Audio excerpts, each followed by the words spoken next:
Starship Vigilant, a Star Trek Adventures campaign. Okay, so this is Starship Vigilant, episode 63, and today we are playing Envoy Part 1. Today's date is 29th of November 2023, and joining me tonight we have Mike, who is playing Kaz. We have Kerrin playing Koleesh. We have Kevin playing Osterhagen. We have Sarah Jane playing Giara, and we have Alex playing Tim Blake Davis.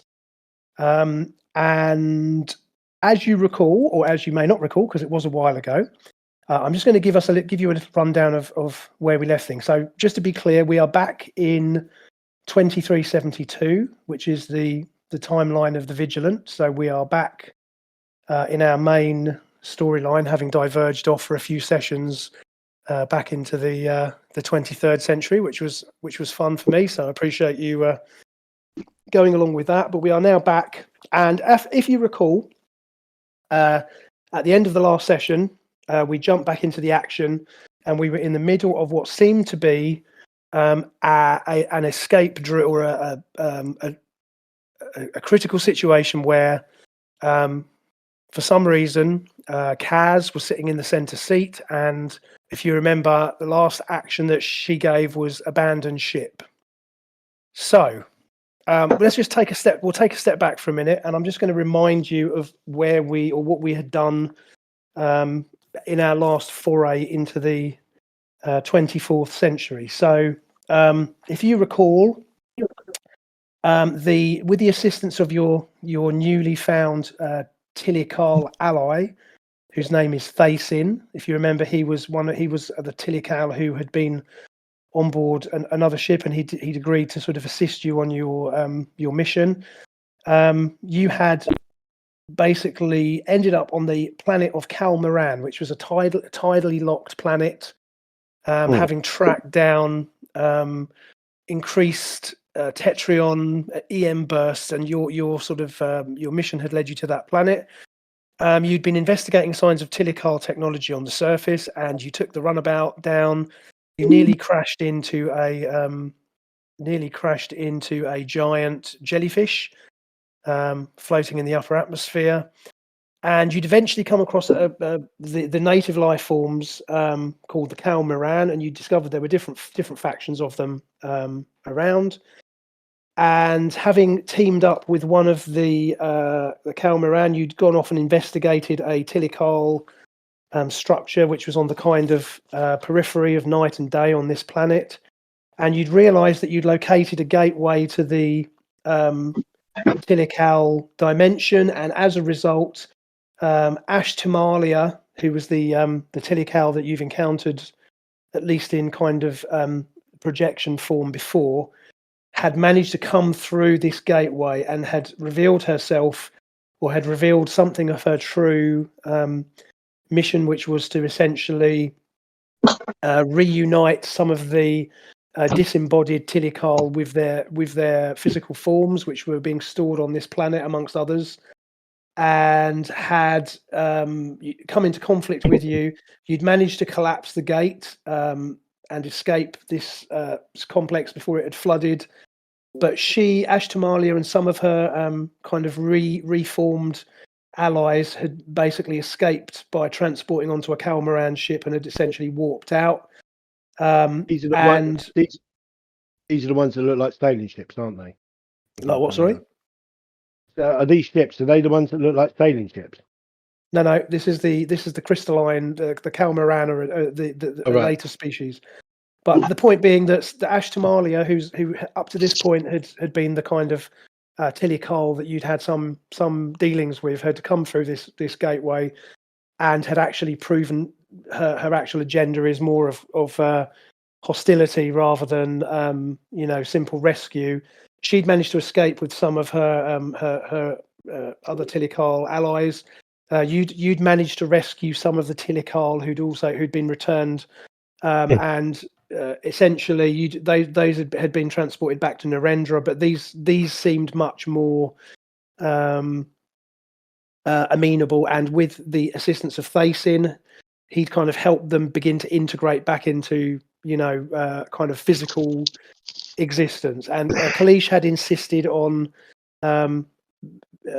many restrictions, shall we say, and had, you'd gone back to Narendra and they had been debriefed, and you had obviously had a better understanding of the fact that the Tilikal may not all be benevolent, and in fact may present something of a threat.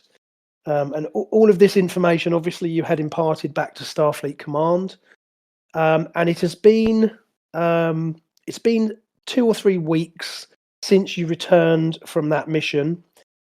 Coincidentally, when we rejoined the crew, today is it's the Starfleet Remembrance Day, essentially, and one of the ships being remembered is the USS Lexington, whose fate was to mysteriously vanish whilst on a mission in the Shackleton Expanse, almost 100 years previously. So do all of you kind of vaguely, I know it's been a few weeks, quite a few weeks actually, but hopefully you vaguely recall some of those events. Does that ring true with you? Yeah. I imagine I'll catch up to most of it as I get along. I'm still quite tired. No, it's been a long day. No problem at all. So the point is, you're back on the Narendra station. Now, some things have changed significantly. On returning to Narendra station, Miles Naismith had announced his intention to step down from command of the Vigilant, and has subsequently transferred onto the USS Lincoln, a fast patrol vessel which is stationed in the Orion sector. And he has essentially, Naismith had decided that he wanted to return to his kind of prior career path, which was dealing with and policing the Orion sectors.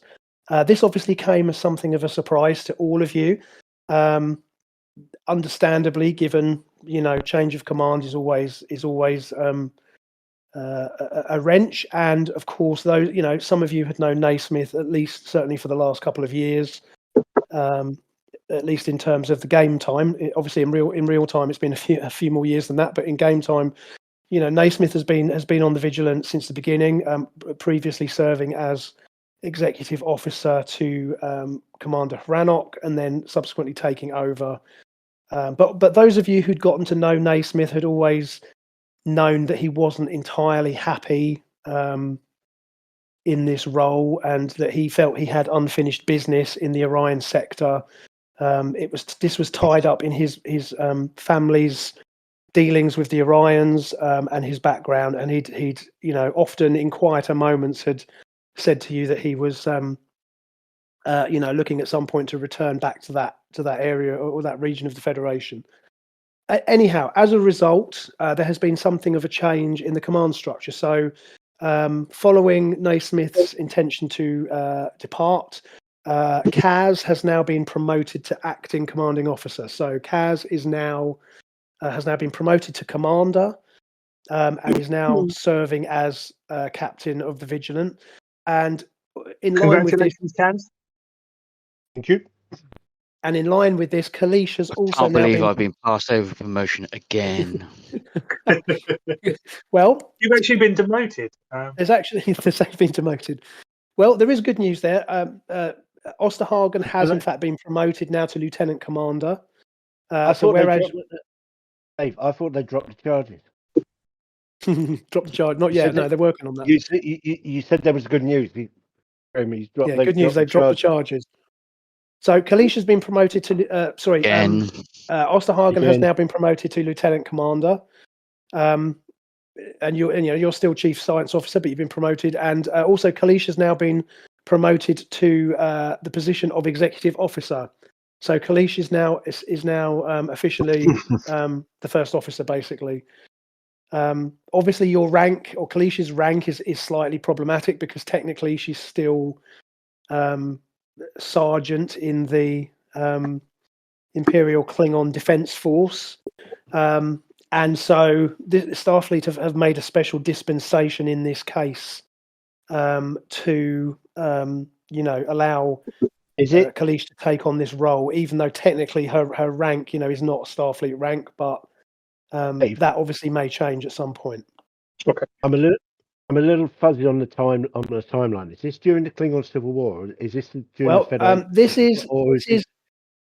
So I'm actually going to get to that in a moment, but basically, if you recall, we are in the position in the kind of overall timeline. For those of you who are not totally au fait with it, I won't go on for too long. But basically, you usually need someone to draw a picture, to be honest. Draw a picture, yeah. Probably should, draw a line. Basically, all you need to know is that at this point in the Star Trek timeline, so the Klingons and the Federation have obviously been allies for, at this point, getting on for the best part of 100 years, or a bit 80 years, I think it was. But given the machinations of the newly emerged threat from the Gamma Quadrant known as the Dominion, and increased paranoia between which was the Klingon Empire and the Federation, which was encouraged by shapeshifters who had infiltrated both the Federation and the Klingon Empire. The official treaty between the Federation and the Klingon Empire had been suspended, at least. But if you recall from earlier adventures, the command crew or the command staff of Narendra Station had come to an understanding in that they would continue to cooperate, because if you remember, the whole point of Narendra Station is it's a joint Klingon and Federation outpost, for many reasons designed to promote cooperation.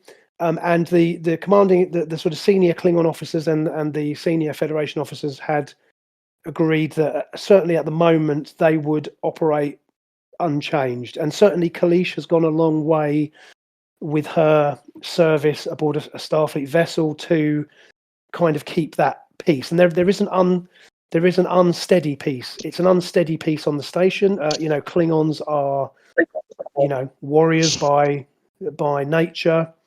And so there have been the odd, there's been the odd punch up in a bar, and there's been the odd bit of tension, but up to now things have stayed, cooperative and basically peaceful. And again, this is a significant step to have a Klingon officer and a serving Klingon officer promoted to the position of executive officer. So no one, certainly on board the Vigilant, and certainly no one in the sort of base operations underestimates the importance of that appointment. So congrats to Koleesh for that as well. Yep. And what has also happened is you have also had a new shipmate join you. So given that sorry, before you go further, mate, can I just ask the rest of the crew how they feel towards Koleesh? This is personal to them. They're going to know this, but due to the strife with the Klingons and whatnot, I was just wondering how the crew feel towards Koleesh, considering all we've been through. Well, I'll open that up to the gang. Well, I know Tompkins hates her. Yeah, but then Tompkins hates everybody, so. And everybody hates Tompkins. And everybody hates Tompkins, so. I'm happy to have her as my first officer. Right. In fact, was it your recommendation, Kaz? Yeah. There you go. That's in the canon. He's what's Starfleet's primary mission?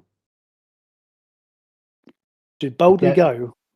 Yeah, I mean, but as I say, we've known the Klingons for years. To rinse the franchise for as much as possible. Well, yeah. Sure.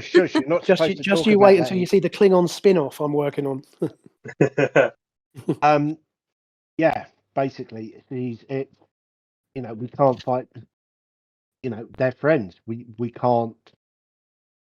We've got to hold up our part, whatever. yeah, no, I'm happy to have her as my first officer. She's capable, very capable. Yeah. I have no problem with her. I mean, I'm Trill. I've known Klingons for decades. Have you ever been a Klingon? No. You've never been. No, the response to that is, well, there was this one time at band camp. I thought you said, have you been with a Klingon? Sorry. That was a Oh, I completely thought you asked if I'd been a Klingon. Yes, I was. It was. No, that's what he asked. But my mind was going somewhere else, but I can only apologise. Remember those charges? Those charges are still under consideration. Yeah. Yeah, no, Garrett has no problem with her. So I'll also, obviously, the base chatter on this as well. So so you're right. The the vibe that certainly Koleesh is, and again, I leave it to you as to how swayed Koleesh is by opinion. I mean, she served with these humans now for well over a year. I know I get confusing real time with game time, but game time, she's been through much with this crew, and this crew have, without exception, as far as has become apparent, at least, have very least have respect for her, and certainly many have affection for her, and particularly her, her close colleagues, and her department have gone from being initially resistant to being fiercely loyal to her. So her, she's obviously worked her security department hard. We know that. Mm-hmm. Yeah. The other reason I chose her is that, like it or not, we've become symbols, and we need to show what we can do together, rather than sort of like getting the bat left out and going for it. We're stronger together. Uh-huh. No, go ahead. Sorry, carry on. Go on, Mark. Yeah, no. As I say, that's part of the reason why I chose her, because she's a damn good first officer, or damn good officer. But she's also, it's also, given the tensions that are on the station at the moment, she's, we have to show some sort of. It's a good political move. Good symbol, yes, and a good symbol to show. Look, you lot might be fighting, but we can work together. So why can't you? Yeah. Yeah. And it doesn't matter. Sorry. Steve, it's mutual how Koleesh feels towards the crew. I think that she trusts them. We've been through a lot. She's learned to respect them. She's come from a Klingon ship, and now she's with the Federation. And over time, she's learned to be like, oh, actually, these guys can hold their own. They're very trustworthy, and her loyalty is fully with them, I think. Yeah. So let me ask you a question then. So, how do you feel Koleesh then kind of relates to the other Klingon personnel? So if you remember in an earlier story, she'd had some conversations with General Kargan. So General Kargan is the essentially he's the second in command of Narendra Station. So if you remember, Admiral Herbert is the nominal base commander, but General Kargan is the I say second in command, which is probably not fair to him.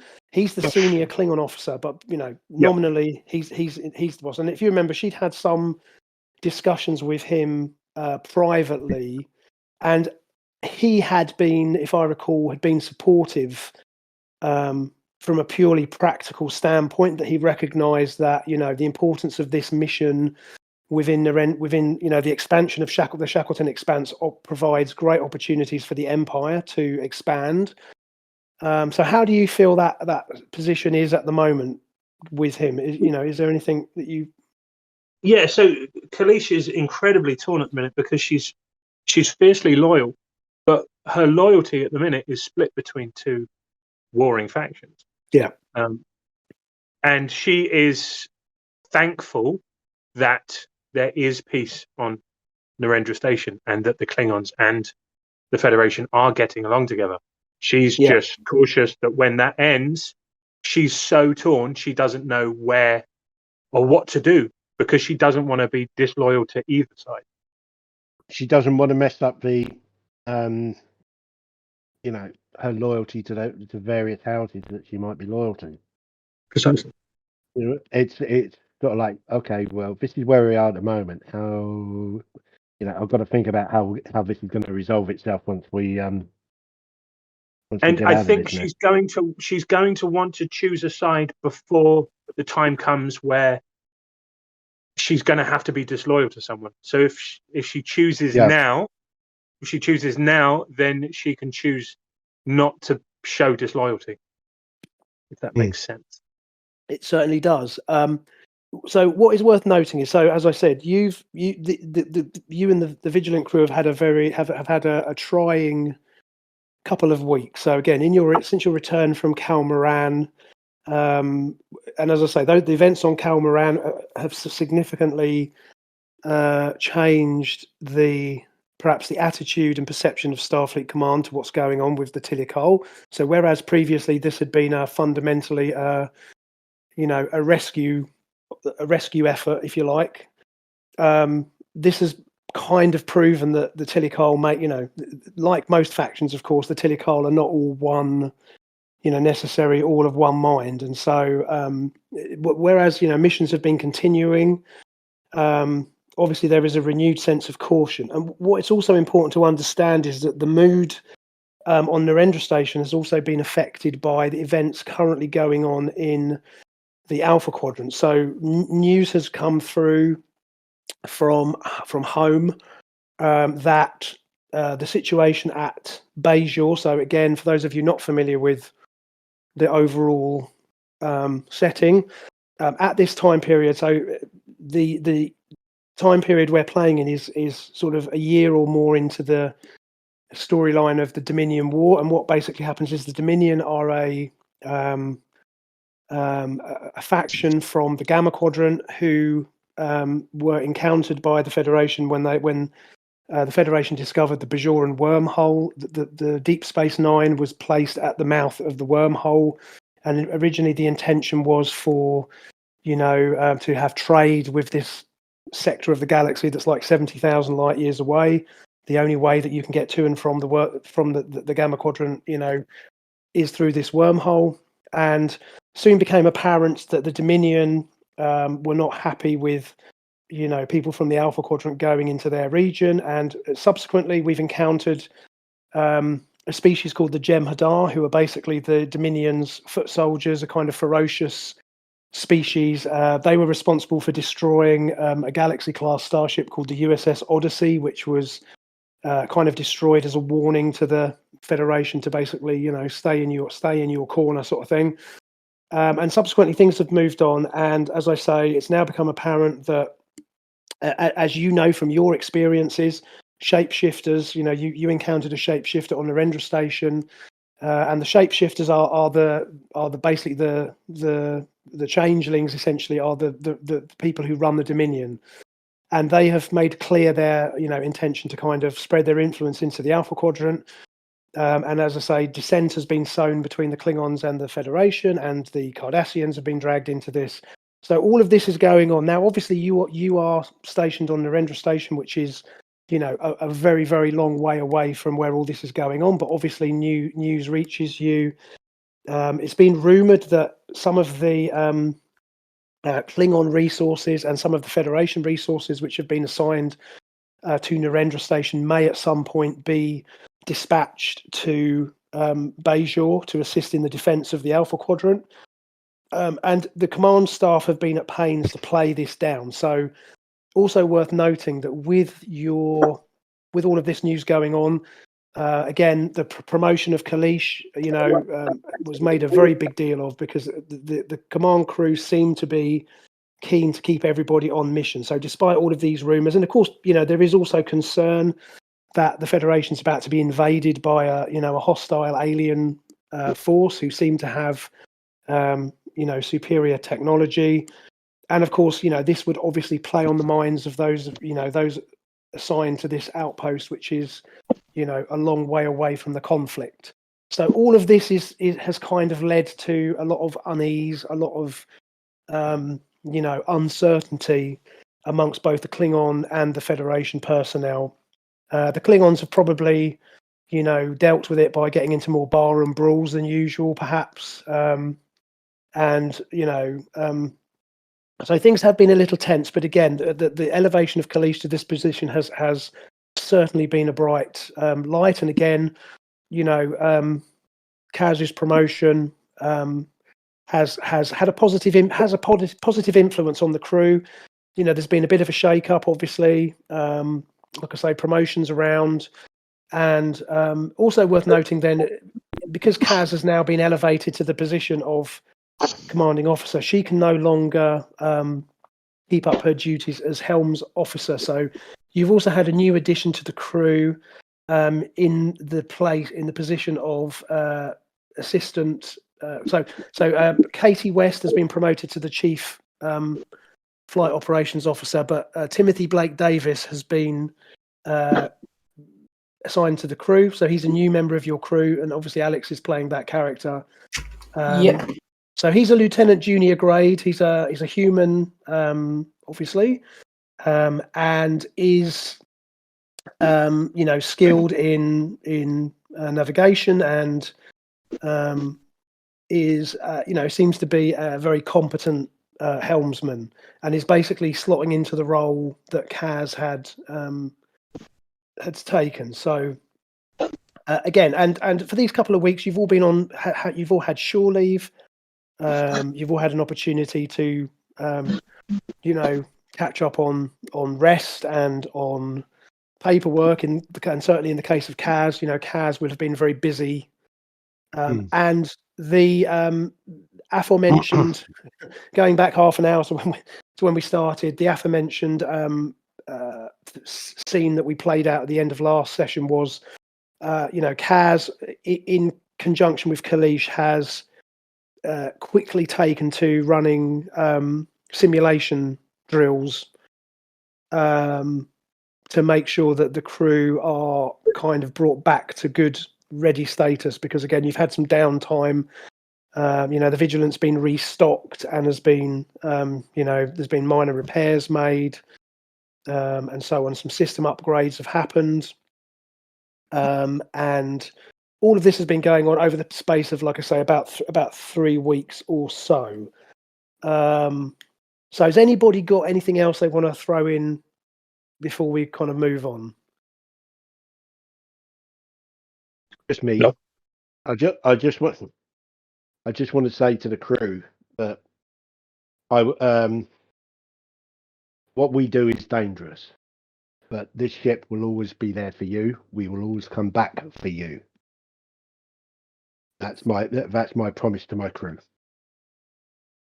Great. Not all of you. Pumpkins, list. everyone.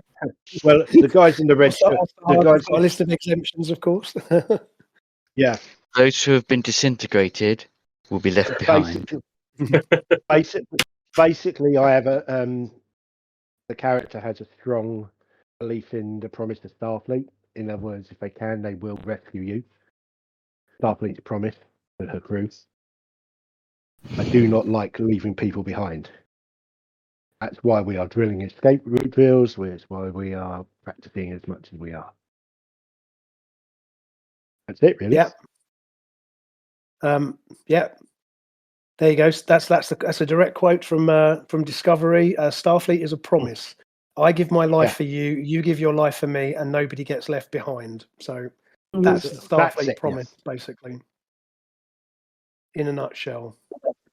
So to put that into terms, you've all been kind of worked hard. So that's all well and good. Motivational speaking. Now, can I get some rest after my fourth battle drill today, please? Because we're going to run the fifth. So as you can see from the image there, Vigilant has been you're sort of at Narendra Station in the kind of this is my little cobbled together image of the sort of docking bay. It's big star base you're at is what Narendra is. So anyway, so Koleesh has asked you all to join her in the briefing room, the newly refitted briefing room. I'll have you know. Can you see the image that I've just popped up on the VTT now? Yep. You can see that. So Yeah. I'm assuming I'm the one with red hair. there you go. Yeah, that's Tim right there. So we've got Giara, and we've got Osterhagen, and we've got Koleesh, and we have Kaz. Osterhagen lost some hair. I feel like you had more hair, Osterhagen. Yeah, that I've been using some for experiments. character. It's nothing you need to worry about. He's been breeding hair-based Osterhagen clones, which are currently crawling around in the lower decks, which no one wants to talk about.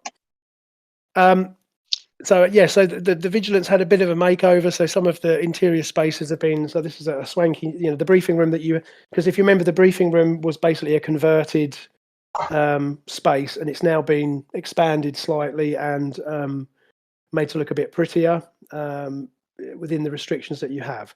So Kaz has basically got you together for your kind of daily, department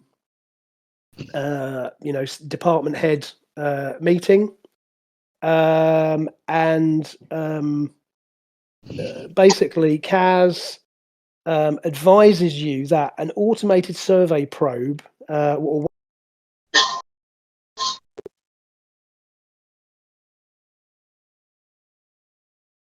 few months has detected. Steve, I think we lost you there for a sec. Oh, can you hear me Now, Yeah, you went off for a sec.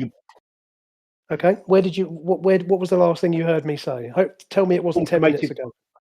We heard you say, welcome to the new game of...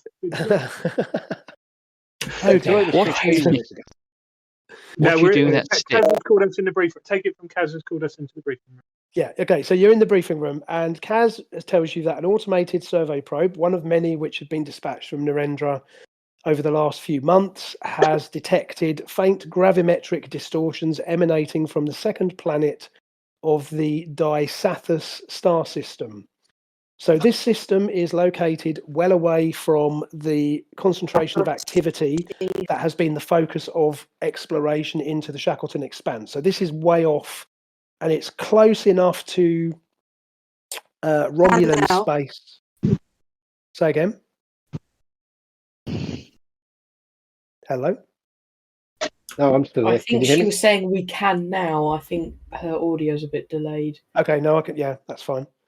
And so basically, this system that has been this probe has surveyed is making Starfleet Command a little nervous because it is close enough to Romulan space that it's a cause for concern.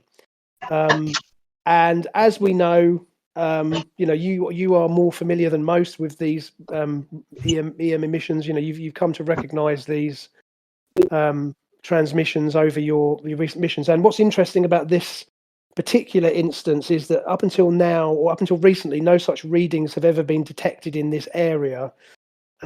So it's also of concern that this area in particular is popular with civilian merchants and others who might not welcome Starfleet scrutiny. So given all of this, you've been ordered to investigate the Disathus system and take whatever action is deemed necessary and prudent.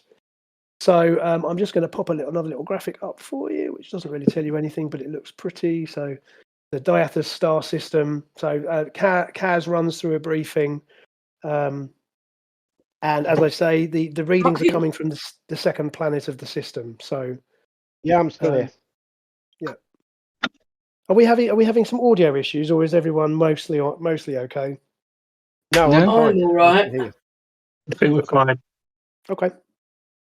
Right. So, So, Kaz, firstly, then your first kind of operational briefing. So, is there anything in particular you want? I mean, obviously, I've kind of recited that for you. That's the information you've been given. Is there anything else that you want to impart before the Vigilant gets underway? Hang on a minute. Oh, Mum's Not- just come in here to say no one can hear her. No, it's fine. I figure I'll just come hang out in here with you if your audio and Oh my god, your audio's still coming through. Oh, is it? From ages ago, so can you hear me? Ooh. Spooky. It's like time travel. It's weird. Yeah.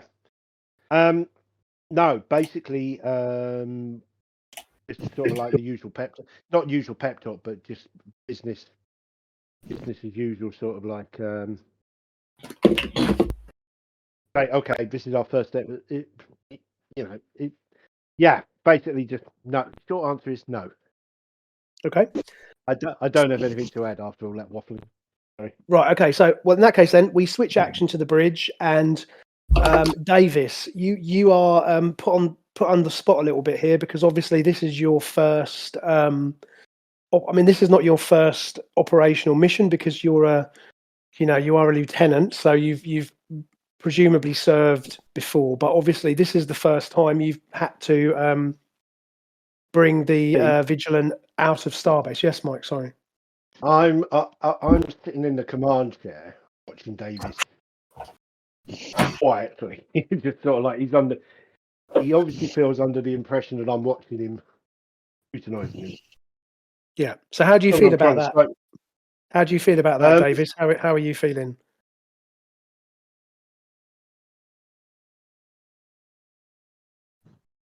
Hello, that says Alex. it all. Anybody there? Yeah.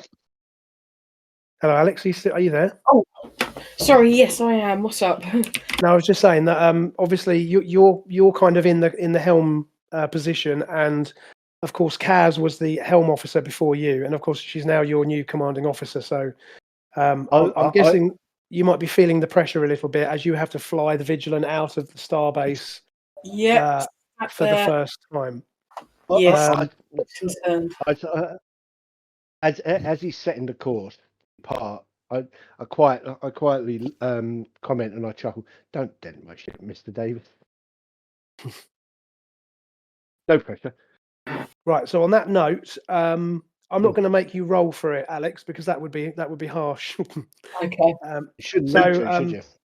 Yeah. So Davis, expertly, if somewhat hesitantly, takes the helm, and Vigilant leaves the Starbase without incident, and you set course for the Dysathus system. So once you leave the immediate vicinity of Narendra, you set course and you're off at maximum speed. And whilst you're on the route, which is going to take, I guess it's going to take a couple of days to get there. You take the time to, or Shikaz, you take the time, and all the other departments review all the information that you have. And you review information from the probe. And so this is some of the information that is disseminated. Again, over the course of these couple of days, you have meetings and you kind of, science department do their part, and tactical, make themselves ready. Can I just before you get into it, Steve? I'll take Davis and I'll just sort of like, in a friendly manner, not patronising or anything anyway, but I'll just show him some of the tricks I've learned. Okay. In ship helm operations, sort of thing. Sort of like how to use the, like the software. Yep. Avoiding the disturbances in the area space and all that thing. Just sort of like bring you up to date. Okay, so Koleesh, how do you feel about that then? Because obviously, maybe you think maybe Kaz is struggling a little bit to distance herself from, adjusting into her role as commanding officer. Yeah. So there's obviously times to mentor, and there are times to point out when there are times to mentor. And now, in front of the whole crew, I don't think I'm going to point it out. But later on, I might take Kaz aside and point it out. Yeah. At which point I'd say, "You have your ways of command, Miss Koleesh. I have mine." Okay, then I will challenge you to ritual combat. And then you want to see my ways? Meanwhile, Osterhagen's got his DNA collector ready. You know. Well, I Yeah. was just going to get. I was going to get a print out a PDF of how to suck eggs. This is Just the walk over and pass it to Davis and say, just in case you're not sure, and then go back to my desk. Yeah. Yeah, no, This I is- wouldn't point out someone's command in front of other people. So I'd wait for No, privacy. of course. I think it's interesting This is because again, I like the idea that you know, Kaz is, because again, Kaz has been put into this. In fact, you've all been put into a different position quite quickly, and Kaz hasn't really had time to acclimate to a different way of doing things. You know, she's still thinking in terms of being a department head, Yep, helmsman, but you know, hands I'd on. also like to This point out though, for quite a while, has been running a lot of the operations. Yeah. Naismith had been deferring to Kaz a lot, and I think Naismith, before announcing to the crew that he had planned to move on, he had been preparing himself to move on and been preparing the crew as well. So I think Naismith is probably having Kaz do a lot of the heavy lifting beforehand. So it's not out of the ordinary for most of us, but I think it is for Kaz. I think Kaz now being in the position where she should step back a little bit, she's still not used to that. And I think that's very perceptive of Koleesh, because again, I think, as you say, I think perhaps the rest of the crew may, or certainly the senior officers may have picked up on that. That, as you say, you know, Naismith has clearly not been. He's not been with us for a while, but I mean, he's, you know, as you say, he's yes, you're right, and totally accurate in that, you know, now that you realise what's happened, it makes perfect sense that he'd been deferring to her and had been, you know, delegating to her. Yeah. And had clearly been preparing her for this this role. Was And he as ever you say, truly with us? Was he ever trury? Yeah, it's been a while. We passed like ships in the night. Indeed. And yeah, and it's as you say, it's exactly right that I'm sure that though, you know, in those conversations in the mess hall and that everyone apart from Kaz can probably see it. But again, it's yes, totally fine, and Kaz will spend whatever time she deems fit to pass on some knowledge to Davis, because again, he's an up and coming officer. His efficiency reports from his previous commanding officer were exemplary, and you know, has all the hallmarks of being a really good officer in the making. And I've read again, the report. It does say he can show off sometimes, so I'm going to keep an eye on him. yeah, I'm sure he'll love No that. need to show off, Davis. Just slow and steady. Do it by the book. By the book. Okay, so no, go on. No, go on. No, it's just I was going to diverge again. Don't worry about it. Go. No, divert. It's fine. Oh no, I was just going to say. I'll go. Basically, I don't know. Okay, I'm just carry on. Don't worry about it. No. All right. So, as I say, some of this is I'm going to, you know, I'll dump a bit of information on you just to give you. This is what you've has been disseminated to you through various reports. And again, you're en route to this system for about, let's say, a couple of days. And things are proceeding. Again, Kaz has introduced more drills than Naismith was ever happy to do. But again, I think Koleesh probably would embrace that side of things, and I'm sure also you know, Giara is happy to you know, make sure everyone's at full operating efficiency. And so the ship is a busy ship, but also a happy ship as you proceed on your mission. So what has been reported is that the probe's survey of the Dysatha system was part of a routine patrol, and it came across a faint yet consistent gravimetric distortion. The second planet of the Dysatha system is a class M, so it's habitable by humanoids. And further inspection of the data revealed that there was definite energy signatures coming from beneath the planet's surface. And as we mentioned, previous probes in that sector have not picked this up. So this seems to be a recent development, which wasn't wasn't the Tilikali bases or structures always underground? essentially the ones you've come across have predominantly been, certainly the ones on planets which are not overtly Tilical have been underground. And Dr. Taliaferro, who's the Narendra Station chief science person that you dealt with a while back, she confirms that this is all consistent with what you've come across before. The readings that her team have analysed state that you've got a vague, a fairly good idea of where on the planet's surface this is coming from, or rather beneath the planet's surface this is coming from. She's also been able to rule out the readings as being Starfleet or Klingon, for sure. And what's also of interest is that other energy readings have been detected, which suggests that there may be some sort of a civilian settlement on the planet, which may not be related to these gravimetric distortions, which are the things you're familiar with. But the readings from the probe also suggest that there was some sort of a presence on the planet's surface. Again, not Klingon, not Federation, or not Starfleet, and not Romulan either, for that matter. We've got no information whether sort of like civilian traders and stuff might have. Well, all you know about this system is that it is popular with, shall we say, pilots who may wish to avoid Starfleet interest. So, prospectors, smugglers have been known to frequent the system. Orion's, where's Naismith when you need him? There you go.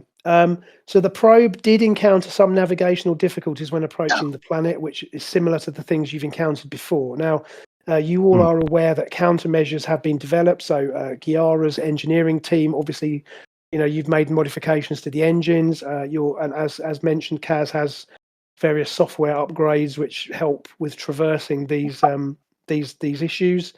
But obviously, that's something to bear in mind. It's also worth noting that there is a dense asteroid field in the Diasathus system, which you will have to traverse to reach the planet, which is it's located between the third and fourth planets, but you have to basically traverse it to get to the second planet, given where it is in its orbit. Any sign of mining in that asteroid field? Nothing. The probe was focused on these energy things, as I say. When you get reports from border patrols, so you've kind of pulled up, you've had Koleesh probably has interrogated the tactical database, and there's been reports in the past of there being border patrols and so on in the area. Border patrols. I mean, yes, there has been mining reported. Prospectors. Nothing official. There's certainly no Starfleet presence. There's no Klingon or, as far as Romulan. But it doesn't mean that there aren't, opportunists who might be trying to exploit the system. So what this information is basically telling you is that there may be a complication in this, in that there may be civilian presence in the system above and beyond your investigations, of the Tilical technology. It's also worth noting that that there is a definite link between these energy readings and similar readings that the USS Lexington had investigated in 2269. So that refers back to the mission Piece of the Puzzle, which, if you remember, was when the Lexington encountered a kind of a spatial anomaly at the edge of a system. And so the Osterhagen's research has pointed out certain similarities between those energy patterns and the energy patterns that this probe has detected. Basically, one of the reasons that the Vigilant has been assigned to this mission is because of the presence of the asteroid field. It can be tricky to get through to the second planet, purely because of the density of the asteroid field. And so the Vigilant has of all the ships that are assigned to Narendra, the Vigilant has a better chance to get through. We're a lot more nimble. Essentially, yes. The other ships assigned are much bigger. Basically, it was deemed sensible. Not only, are the crew of the Vigilant kind of more experienced in dealing with these distortions, but also the Vigilant is the perfect ship to try and get through this asteroid field unscathed. Okay, so I will assume that you're all off doing whatever research you deem necessary. Again, all of this information is stuff that you can retrieve from computer systems. And after say a couple of days of transit, the Vigilant is approaching the Dysatha's system. And as the Vigilant, you drop out of warp, and as you approach the on the view screen, you see the approach, the beginnings of this dense asteroid field that you have to traverse. You get summoned from the bridge.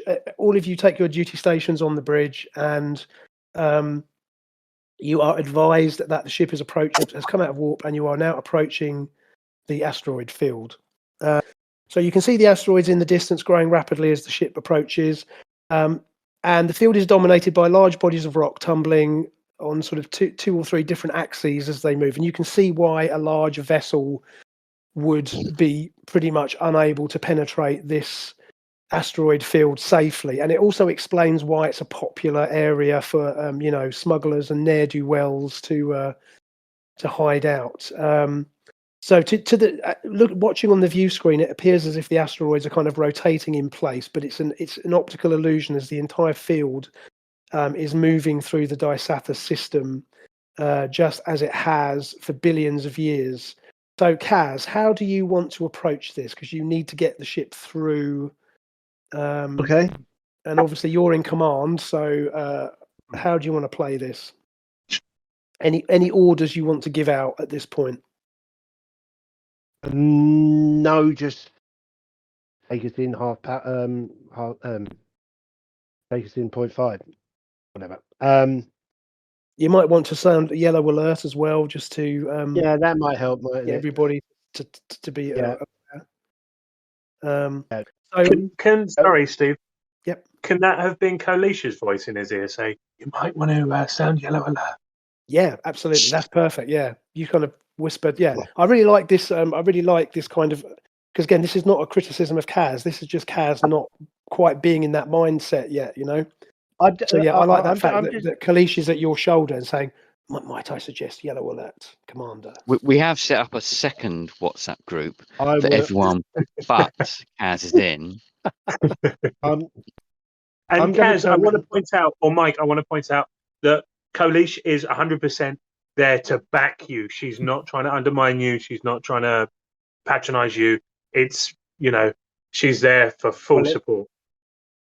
Although when you see her post in the other WhatsApp group, yeah, not until she's ready to make her moves by advancing through assassination, of course. But we'll come back to that. In that case, take us in, number one.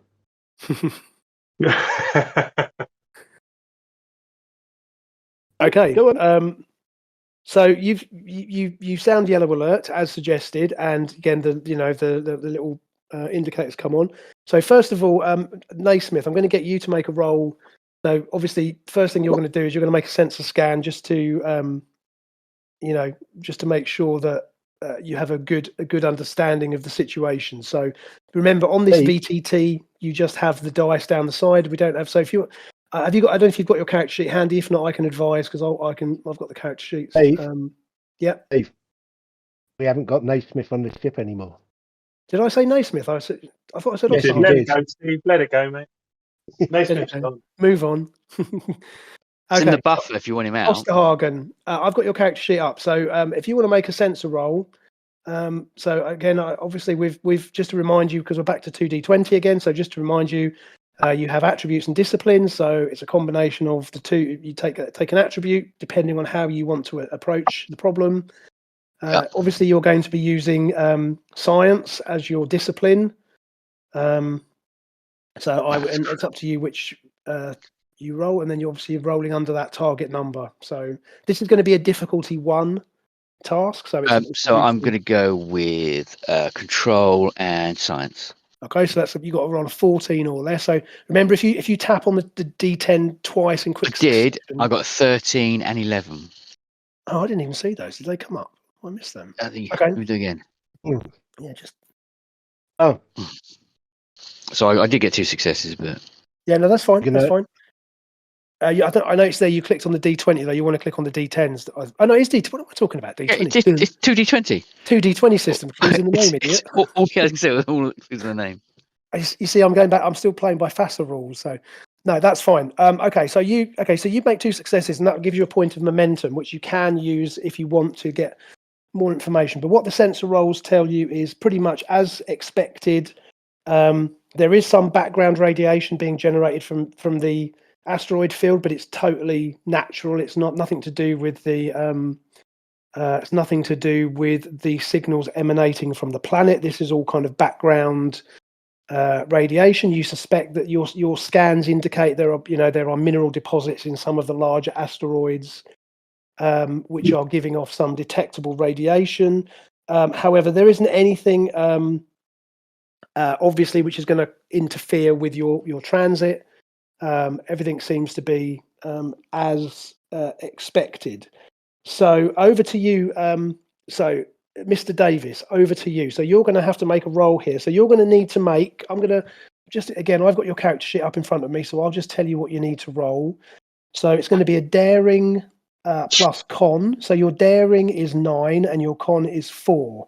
So you're going to need to roll 13 or less. So the way, again, just to remind you, you've got the D20 image at the top, and you just click on that twice, and that should give you 2 rolls of a D20.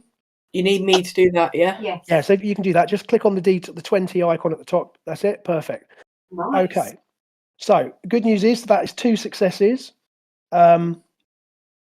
And looking at I was looking at your character sheet. So you do have a focus of evasive action, which I would have allowed you to invoke, but because your discipline is 4 and you didn't roll a 4 on your dice, you don't get to use your focus, but that's fine. You still got 2 successes, which is all you needed to do to successfully navigate. So you basically take the ship in to the asteroid field very competently. And obviously the ship is kind of weaving in and out between these bigger asteroids. And there are a few near misses, but you have it very well under control, if that makes sense. So you kind of you pilot the ship through, confidently. There's no issue. Kaz is probably clutching her command chair a little bit tighter than she might normally, but again, this is because she wants to be in. She'd be the one flying. I'm just sitting back and relax. Actually, no, I'm just sitting back and relaxing, and watching what's going on, and he can hear. Davis can hear sort of like approving murmurs and noises coming from behind him. Are you saying that you're purring? Is that what you're telling me? So that's what Kaz thinks is happening. The rest of us are very aware that Kaz's claws are dug into the command chair. Exactly. But anyway, Davis, you make a good impression. Your sort of first big challenge, if you like, is going very well, and the Vigilant, gracefully evades the asteroids and is making progress through the system. Right now, so Koleesh, you're kind of at you're kind of at Kaz's side, and you as you're progressing forward, you notice on your tactical display there's a proximity warning. So you sort of step away and just cast your eye over your panel, and you can see that the sensors have picked up another vessel in the vicinity. Okay. I will forward that information to Osterhagen and scans the ship. Okay. So Osterhagen, again, if you want to make I need you to make a reason and science roll. So you're again, I've got it just. I know you've got it in front of you. 9 and 13. So reason and science is, let's have a look. You've got a reason 15. of 11. Yeah, 15. So you smash that, no problem. Okay. Okay. You can see, or you've picked up sort of trace readings from what seems to be another vessel, which seems to be on the surface of a nearby one of the nearby large asteroids. at this distance, you can't tell whether the ship has landed or crashed. You're kind of picking up residual emanations. There doesn't seem to be any indications of like an active warp drive or anything, but you can definitely see that there is a vessel on one of these asteroids. So you obviously relate that information to Koleesh, and I'm sure Koleesh will then relate that to Kaz. So Kaz, what do you want to do? What does everybody else think?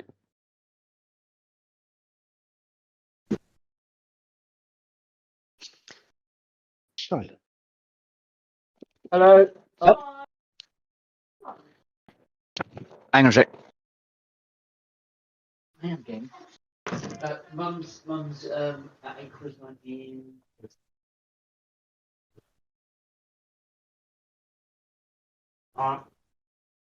Right, so Kaz, what do you want to do? Steve, can you tell me what the reading said again, mate?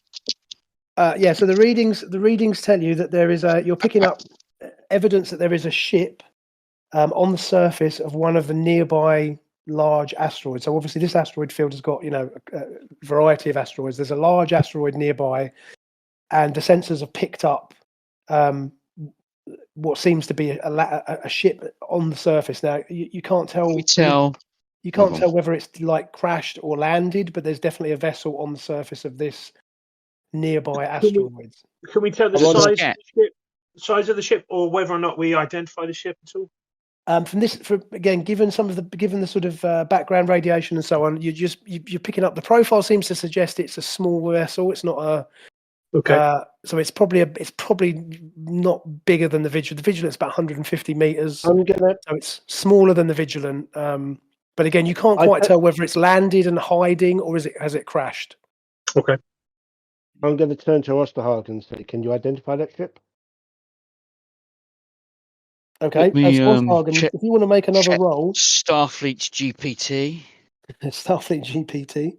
And don't forget, you've got a point of momentum, so which you've got banked from your previous roll. I got 5 and 15. Using reason and science again. Okay, so that means that means you succeeded. I'm looking for whether we can get an energy signature to determine origin. So I'm looking for either foreign species, other empire origin, or because we've had experience of other dimensions and other time frames, whether the ship is native of this time frame, or is it earlier, later, or whatever?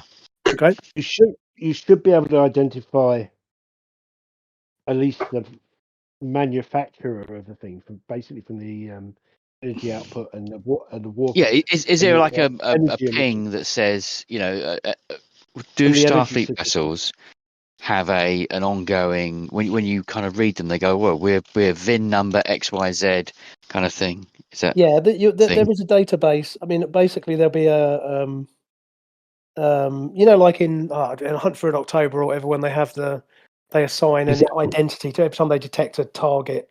Each vessel has a unique. If you look closely enough, most vessels have got even of the same manufacturer have unique properties.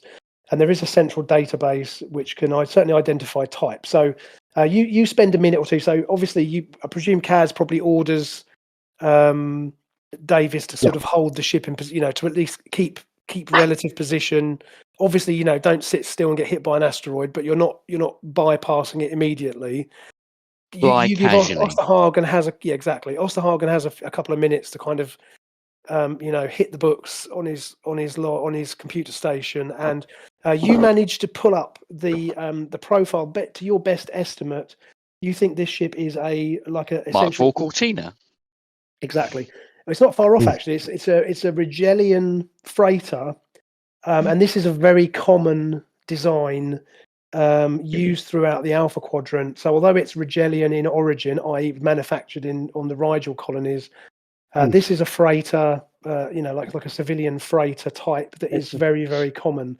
It's like the Millennium Falcon in Star Wars. In other words, that type of freighter is a very common ship used by both legitimate, traders and smugglers because it's a So- ship design that's very easy to modify and to. Up on the main screen, I'm going to just do a quick, effectively a PowerPoint presentation of Yeah, this perfect. ship and what its its capabilities, crew size, range, all the kind of classic information you might want. Yep, absolutely. Okay, so you pull up all the information that you have on them, and sure enough, you have like a nicely animated PowerPoint effect, PowerPoint presentation, which kind of shows you like profile views of the ship and the layout, and you overlay your readings from the sensors as you approached closer to the vessel. You've been able to determine that this ship has undergone significant modification.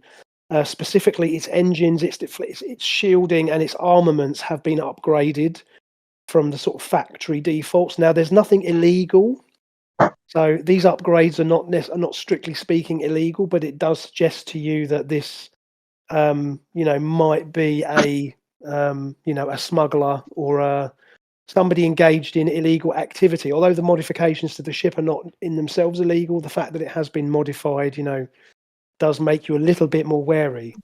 However, you as you get closer again, your sensors tell you that this vessel has in fact crash landed. It is not landed; it has crashed, and has actually suffered significant damage. Can we pick up any life signs? Say again. We pick up any life signs? Okay. Kevin, make another roll for me. This is going to be difficulty 2 because you're trying to get more fine detail from this. So, yeah, that's 2 successes again. Brilliant. Okay. Yes, you pick up after a bit of fiddling, and you get like Davis to reorient the ship so that your kind of your detailed sensors are able to get a better picture, and you can see that there is that the ship has suffered severe damage. Its life support system has been compromised, and its engines are basically crippled, and that ship is probably not going anywhere. Are we able to hail them at all or not because of the disturbance? Sorry, say that again. Are we able to hail them at all? Yeah, that's a good point. You could certainly try. You can determine that there is one life form on board, and that life form appears to be Orion. So the life sign is Orion, and there's one. Basically, there seems to be one person on board, but he's obviously in distress because again the life support system has been damaged. But you can certainly, as Giara suggests, you can certainly hail them if you wish to try. I'll turn around to yes, hail them, and I'll say to Mr. Davis, take us within transporter range, and then Okay. I from sick bay and prepare to receive casualties. Okay. So as you approach, you get a better view of the ship, and it has essentially broken its back on the surface of this asteroid. So this asteroid is like a small moon, basically. It's one of the larger asteroids. And as I say, the ship has impacted on the surface. Sorry, Star Wars quote there. It's landed on the surface, and it's obviously made a hard landing. And it's as I say, its sort of back is broken, basically. So Davis, okay, so you manoeuvre the ship as ordered, and you soon reach transport range. So you can, if you wish, try and transport. So Giara, why don't we get you to try and do that? Sure. So it's going to be a control and engineering task for you. One of my focuses is transporters and replicators. Yeah, that's right. I think you're absolutely right. So control and engineering. So that's going to be what you've got a target of 15 or better. Yep. Sorry, 15 or less rather. And so go ahead. So that's 2d20 you need to roll. Perfect. So you score 2 successes. So you kind of go into the transporter bay, and you, as the ship comes within range, you activate the transporter, and you beam aboard a very dishevelled looking female Orion.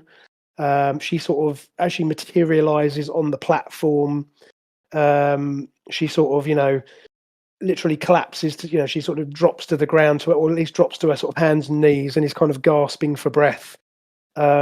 And again, you can, kind of reassure her that so it's okay, you're safe. And she kind of gasps in between gasping breaths, thanks you for bringing her aboard. And sure enough, within 30 seconds or so, Dr. Plume and one of his nurses kind of appear in the transporter room, and they take her down to sick bay to render sort of aid to make sure that she's stabilized. And obviously you report back to the bridge and say, yeah, we've retrieved one survivor from the vessel. Okay. Okay. I'll turn around. I'll say find out as much as you can from that ship, and then I'll get up and go to the sick bay. Okay. Fine. So Osterhagen takes readings. Again, you don't find much else. I mean, as I say, the only thing that's noticeable about the ship, or notable, is that it has been somewhat upgraded. But again, these are upgrades that are quite common. Again, it's it's had its shields improved and its engines are slightly better and so on. But there's nothing overtly illegal about it. So you go down to sick bay, and as you enter sick bay, sort of Plume comes over to you and just advises that she was suffering from obviously mild hypothermia and obviously a shortage of oxygen. So she's on the bio bed with an oxygen mask on, and is kind of clearly is recovering. Okay. So have at it. She's right there. I'll look at and say, welcome to the Vigilant. So thank you, Captain, for rescuing me. What happened? I'm a freelance pilot, and I've been contracted by a group who are conducting.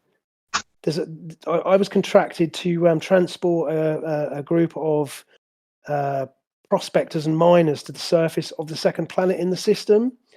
They've been carrying out exploratory investigation, as I understand it, with a view to setting up a mining operation, but also they had been hired to carry out some excavations on the surface of the planet. I don't really know too much about. This is the planet we were going to, yeah. Yeah, Disathus 2. She said so. They were as far as from what I understand from overhearing conversations with the crew or with the miners, they'd been contracted to extract some kind of structure on the planet's surface, or at least to excavate it so it could be further investigated. Apparently, even the materials used in the construction would fetch a good price on the open market. Unfortunately, I dropped them off, and the plan was that I was going to return in 3 weeks' time to transport any materials. But unfortunately, I ran into problems on my way back. And thank goodness you came along when you did, because I don't think I would have lasted much longer. Yeah. What happened to the people on the planet? Are they still there? Or? As far as I know, they're still there. I communicated. I had communication with them when I came out of warp on my way inbound, and unfortunately, then I ran into trouble. And so, but as far as I know, they're fine. I tell you one thing: they won't be pleased. They won't be happy that I'm not going to be able to transport their materials off world. But like I say, I'm just glad you came along when you did. What sort of trouble? Is it anything that we should be aware of? Well, no, I'm just saying that they hired me to do a job, and my ship's now sitting in pieces on an asteroid. So but I'm sure they'd appreciate if I'm sure they'd appreciate if you could if you could at least reassure them, or at least advise them of the situation. Well, we'll get there. Yeah. Well, we will. That's where we're heading. What exactly happened to your ship? Was it just mechanical failure, or did something? No, I just there was this asteroid feels tricky. I've it's only the second time I've had to navigate it, and I obviously wasn't paying attention. I don't know what happened exactly, but 1 minute everything's fine, next minute I'm bouncing off a rock. Okay. Do you have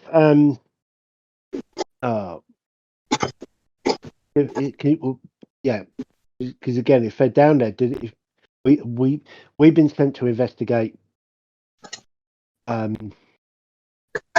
Obviously, reports of a small thing down there. I'm assuming that's the mining operation or the recovery operation that you're talking about. Do you have sort of like the frequencies so we can contact them? Yeah, I guess you just use an open frequency. They're not operating under any secrecy, as far as I know. This is as far as I know, they're legitimate miners. They're hired to do a job. Like I say, I was hired to transport. I'm sure if you just hail them in the open, once you're clear of this damn asteroid field, you should be able to just hail them on an open channel. I'm sure they'd be glad to hear from you. Although I don't suppose she's going to be too happy about the fact that as I say that. Yeah, well, that's right. The leader of the mining team's an Orion, like me. She's an Orion. Oh, don't go woke on us, Steve. Steve, he's not in a wheelchair though, so we're okay. Can I communicate with Kaz? Yeah, over sure. Over the comms. Yeah, 100%. Yeah, you can tap it. Kaz, you're communicating. Yeah. One last question. What was the name of your ship? What was the name of my ship? Yes. The Rager's Talon. Why? It's just not necessarily for records, but we just were sort of like so we know the report that the ship has been lost. Well, I'm hoping that I might be able to retrieve it at some point. But yeah, sure. Yeah, Rager's Talon. Yeah, my paperwork's all in order, Captain. I assure you. Yep, that's fine. Yeah, I know. Okay, well, so your comm badge is going off. Koleesh is hailing you. I'll let Kaz. Commander, just checking in. How's our guest? Our guest is well on the way to recovery, by the looks of it. Very anxious about. So in Star Trek speak, Koleesh is going to essentially say that don't give your credit card number if she asks for it. So the equivalent in Star Trek speak, just as in, don't be too trusting, because Kaz can be very trusting. I've dealt with Indian scam callers before. Number one. Okay, well, you know where I am if you need me. Yep. Okay, so I'll turn to the thing and I said, I'm assuming I've never asked her name. Did you get a name off her, or didn't I ask? You can ask her. You didn't ask her, but yeah, her name's Giral Serrar. Okay, Giral Serrar. Okay. I said, well, I'll leave you I'll leave you at the tender mercies of I can't remember the name of the doctor. Dr. Plume. Dr. Plume, and I'll talk to you He's later. the one sitting down. He's the one sitting there with his sleeves rolled up. He's not having a smoke, having a cigarette. Yeah. Is it still got his daughter with us or something? She's on board. Yeah. It's not his daughter. It's not his daughter. It's Brannock's daughter. Brannock's daughter is one of his daughter. Yeah, I knew it was a. It's his niece. It's his niece. We've all heard that one before. Okay. Yeah. No. B Brannock is still. In fact, actually, she's actually tending to this Orion because she's sort of on duty. She's like a paramedic basically, so she's kind of tending to her. So just in case it wasn't clear, B Brannock stayed on board when her dad went off doing whatever he's doing. But did she know that her father's been killed in action, or is that not through for her? He wasn't killed in action. Was he killed in action? Damn, I was just trying to insert some canon. Yeah, I mean, I do you know what? I'll be brutally honest with you. I don't think he was, but he had a few. Because he was called away to advise on the Defiant class ship, wasn't he? That was it. Advise, in quotation marks. I thought he was he was one of the him and Cisco was sort of like the team that designed the ship. That's correct. Yeah, he was. He was one of the. Well, he was on the project. Yeah, the Defiant project. Yeah. Yeah. But no, she stayed on board, and obviously you've still got the Andorian Tala, and then you've got Dr. Fairchild, who's the kind of cyborg, the cyborg lady, and that's Plume's and medical team. So yes, so Haranox actually, she sort of nods at Kaz and is attending. And this Orion seems to be, again, she's just really had a lucky escape because again, low oxygen and temperature. So she's just being treated for like hypothermia. And basically they'll transfer her to quarters, once she's, because obviously the sick bay in Vigilant is not big. So once she's out of immediate danger, they'll put her in a cabin. I mean, at the end of the day, we rescued her. She's not a suspect. No, she's not a prisoner. Yeah, exactly. And I mean, you've got I'm sure that Koleesh will quietly detail one of the security team to keep an eye on her. But she's in. Going back to, as we're talking about the medical staff. Sorry, I'm really getting off topic. No, it's right. I just want to go way, way far back in our history. The last leg. Yeah. The bar that we had that was in one of the landing things. Yeah. Indeed. Can we have repurposed the emergency medical to be a barman?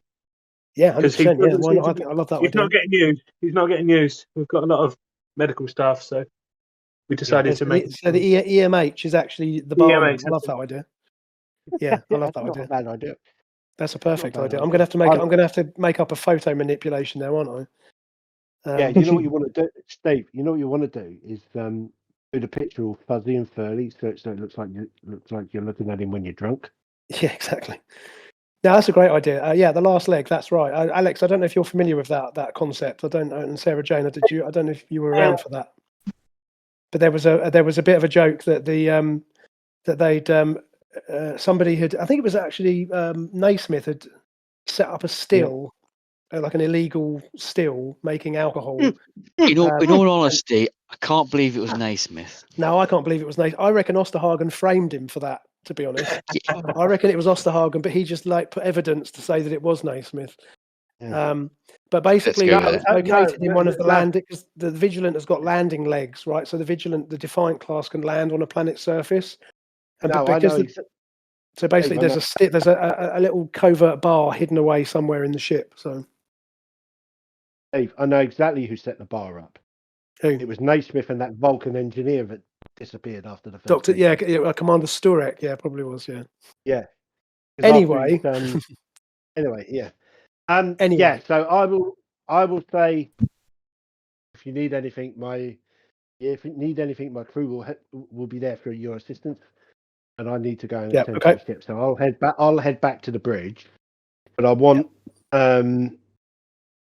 basically someone to run through the stuff for the get any records they've got on the ship, get any records they've got on her. Okay. And you don't need to make again. Koleesh can detail one of her people to deal with that. And within it doesn't take very long. There's nothing really. Her story seems to be confirmed. You can find, records of the vessel. As I say, it's the Raja's Talon. A grand name for what is basically a bit of a garbage scout. It's a very, a very basic freighter. And again, there's actually no. To be fair to this person, there's no record of her being in trouble with the law. She's just an honest Orion businesswoman. Yeah, and again, you believe that or not, but the point is, she's certainly not been caught, convicted of any offence or crime. And there are records of the ship, and you can, if it depends how much you want to dig into it, but there's nothing on the surface of it that suggests that she's anything other than she says that she is, i.e., a freelance pilot. And her name pops up, and the ship pops up on records throughout the sector, throughout the quadrant. So she's been to Narendra Station some time ago, a couple of times. She's doing freight runs, and there's records of her on even Edorm. In fact, she's been to Edorm. Again, this is just a jobbing freighter captain, hauling stuff about and doing odd jobs and taking passengers and whatever. You know what would be you know what would be really cool? He was the captain of the freighter from the very first adventure. That was Well, if that was the I'm not going there, but I am going somewhere else, which I will get to. So, okay. but anyway, she's as I say, she is exactly she's as she seems to be, and before too long, again, you know, presumably Koleesh will detail one of her security team just to keep an eye on her, but she'll be issued quarters where she can rest and, you know, recuperate. Again, the ship, you know, Osterhagen and Giara's assessment of the vessel is that it is pretty much a write-off. It's you'd have to bring they'd have to, or she would have to arrange for, you know, specialist assistance to come and retrieve this thing, because as I say, it's essentially its back is broken, and frankly, it's not going anywhere without major work, which, you know, you doubt she could afford, or you know, and again, the fact that it's in an asteroid field, all of these things suggest that she's probably, you know, that ship's not going to fly again. So, Probably anyhow, worth more in scrap value than it is. Yeah, exactly. Right. Anyway, so while this has been going on, Davis continues on course to Disathus 2 as ordered. And as you know, the ship emerges from you come out of the asteroid field, and then you've got a short transit to orbit of the planet. And as you clear the asteroid field, again, you know, sensors clear up somewhat, and Osterhagen is able to very quickly detect evidence of a settlement on the surface. You can see the interference pattern, so that you can see the energy distortions that are the reason you're investigating this planet. So everything that you see, Osterhagen, kind of matches what the probe has reported. You can also see that there is a settlement on the surface, a temporary settlement, like a camp has been set up, and it's in the northern polar region of the planet, and it is about 1 kilometer from the edge of what looks to be a large inland sea. And as you get close, as you sort of, you know, scan more closely, you can see that there's an Orion personnel transport, like essentially a large Orion shuttlecraft, and there's a collection of temporary shelters, and you can also see that there is industrial drilling and mining equipment scattered around this settlement.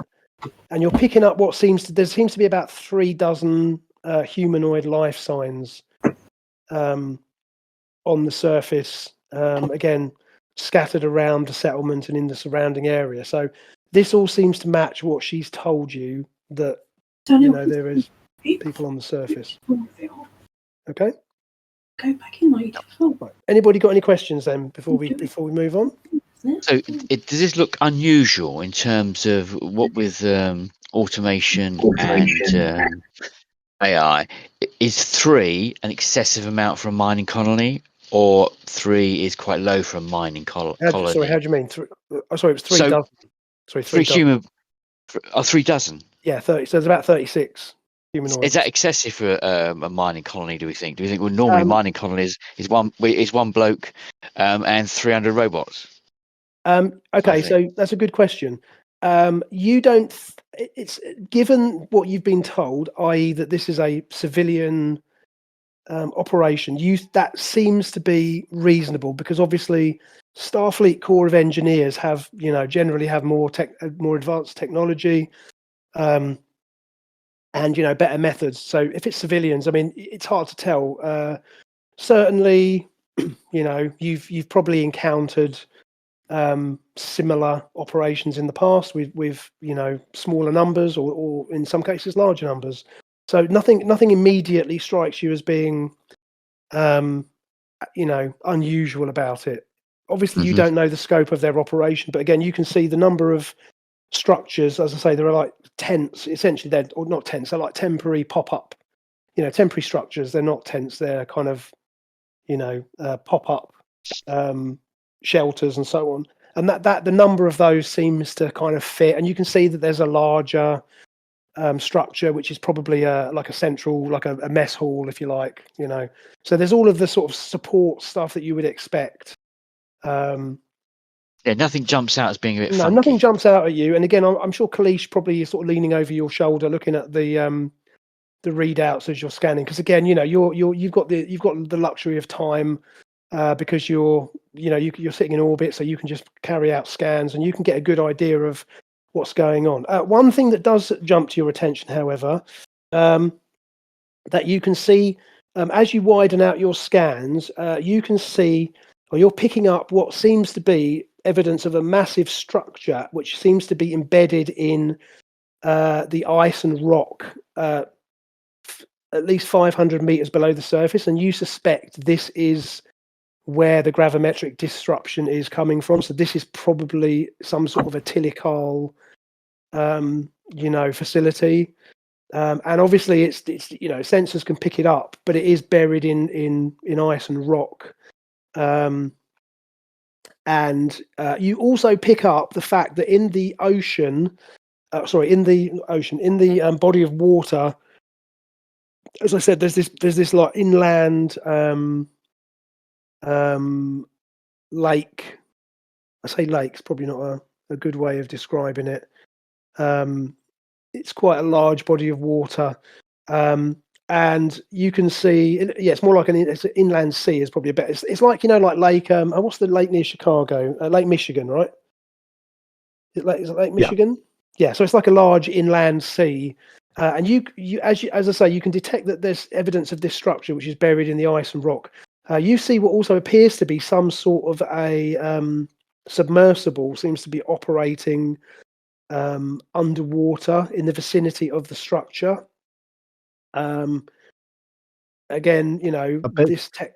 So basically, they've got a submarine which is kind of investigating the structure underwater. It appears. Okay. So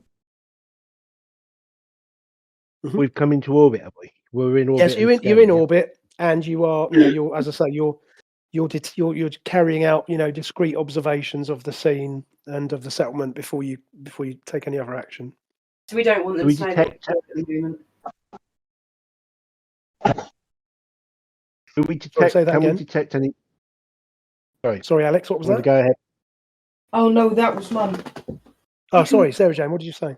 Because you're closest, they can hear. So we don't. So they don't want. So we don't want them to know that we're here. Yeah, I mean, you suspect they probably don't, because again, this is not a military. Well, as far as you know, this is not any sort of military settlement. So there's no evidence that they've detected you. And again, you can position yourself such as you can sort of observe. Pretty. You're pretty happy that you're at a distance that they can't see you, unless they're actively scanning for you, which again, it seems unlikely that they are.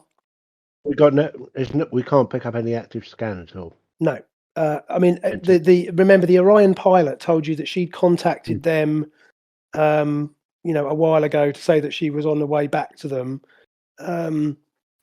So they kind of are expecting her, but again, there's no evidence that they're actively looking for her. They seem to be carrying out routine operations, and again, there's no sign of active scanning to suggest that they've detected you. Basically, you would know. The Vigilant is a military vessel, cutting edge. In fact, if you remember, the Vigilant's actually got enhanced sensors. I seem to remember. Yeah, because actually, that was one of the ship's special traits is high resolution sensors. So yes, you would know for sure if they had detected you, and you are confident that they have not. Okay. So over to you, really. What would you like to do? Are we able to get any readings on the big structure? Sure. Osterhagen, if you want to make a reason and science roll for me. What was? We forgot to ask. What was the ship that crashed? What was it carrying to the mining colony? Okay, you can ask that. 6 and 7. Yeah. So I got one success. What was you carrying? Because obviously, if they had cargo, food, and whatnot, we should have brought that with us. Right. So the ship was basically empty because she was on her way back to pick them up. Right. Okay. Or rather, what she tells you is that she'd arranged to return. So she dropped them off. So she transported the the party and their equipment. So, because again, the ship her ship was a freight. It's basically it's a freighter. So she transported their equipment to the planet, and she'd arranged to come back, 3 months later or whatever, to pick them up. And so she was on her way back to pick them up. So basically, the ship was essentially empty, because certainly they'd be expecting to bring back things like the submersible, because there's lots of equipment for them to bring back. So and she was coming back. And if questioned, she'll tell you that the plan was that she would spend, she would basically come back and she would wait whilst they concluded their operations, and then would, transport them back. So, so basically, there's nothing really on the ship. I mean, I presume if you wanted to do so, you could probably retrieve her personal belongings from the ship. You could do that with the transporter. So she probably had her own stuff, but there wasn't anything. There was no supplies or anything like that on board. That is an offer we will make once we've concluded our business here. Mm-hmm. Yeah, absolutely fine. And she'd be grateful for that, because again, you have obviously rescued her, so she's very happy to be alive. But of course, yeah, if you offer that, she'd be more than grateful to accept that. Mm-hmm. Cool. Okay. And Osterhagen, go ahead and make that roll. Oh, you made it, didn't you? 2 successes. Okay. Yeah. No, I got 1 success. I only got 1 success. Okay, so the structure is essentially it's hard to pick up with the 1 success. It's hard to pick up like detailed information, but what you can see from your readings are that it appears to be vaguely pyramid shaped. Could the computer help me? I forgot to do the. I always forget to do that. That's fine. I'll do that. Let me just roll for the ship as well. That's a good point. Let's do that. That's totally fair. Oh, that's not good. That's that's bad. Okay, you got 1 success and you got a complication. So success, we'll save the complication for now. I'm going to make a note of that. But basically, the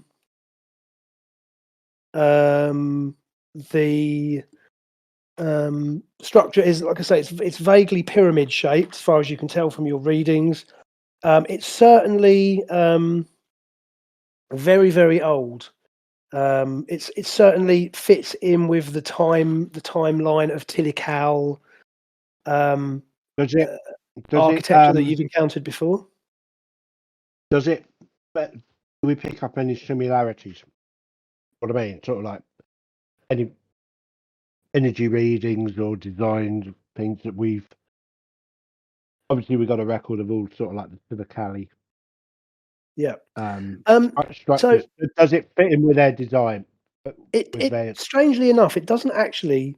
It certainly, the design of the structure is actually different, or is dissimilar to what you've come across before. So the readings are similar.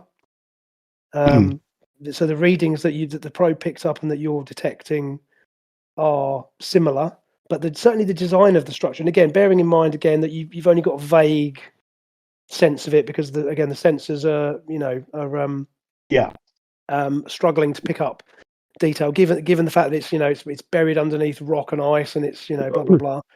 But certainly the age, you can determine from the age of the surrounding rock and so on, and that definitely fits in with the kind of time period. So it is of a similar age to the things you've come across before. But there is something about the design which seems odd, seems maybe familiar, but not. It doesn't quite seem right, if that makes sense. So you're not 100% convinced, but you're here and you're investigating. And this structure is definitely the source of the gravimetric distortion, but you'd probably have to get closer. You might have to send a shuttle down or beam down to the surface to investigate. Is there any similarities with the blue monolith things that we've seen previously? Superficially, the age matches. Again, you can't see detail from this distance. You can't really, as I say, the only thing you can really tell about it is it looks vaguely pyramid shaped. And obviously, you've come across a variety of structures that the Tilical had built. So if you remember, you had the big monolith structures that you encountered on the Calmaran, and you've come across underground caverns and all of these different, and you've been on planets which have got Tilical technology, architecture everywhere. So interestingly, the pyramid is not something you've seen before. So again, there's enough doubt there that you're not 100% sure that it is Tilical, even though the energy readings are, similar to what, as I say, that the Lexington had discovered before, and similar to what you've seen. But is before. it old enough to be pre-Tilical? It's old enough to be around the same time. Again, without getting detailed, you'd have to take samples of the structure, but it fits within the parameters of it. So it's not like it's 100 years old, which would say it's no way is it Tilical. This is definitely thousands and thousands of years old for sure. Thinking in the matter, I wonder if it's a different faction of Tilical. It's certainly possible. On your screen, by the way, Osterhagen, as you're you're observing again, you've got information scrolling across your screen, and you also notice just as you're sort of watching, you can see that this submersible actually seems to be drilling into the ice and rock around this structure. You can see the energy discharge from what looks like a cutting beam. Can we get any readings on this submersible, like how many crew are on board?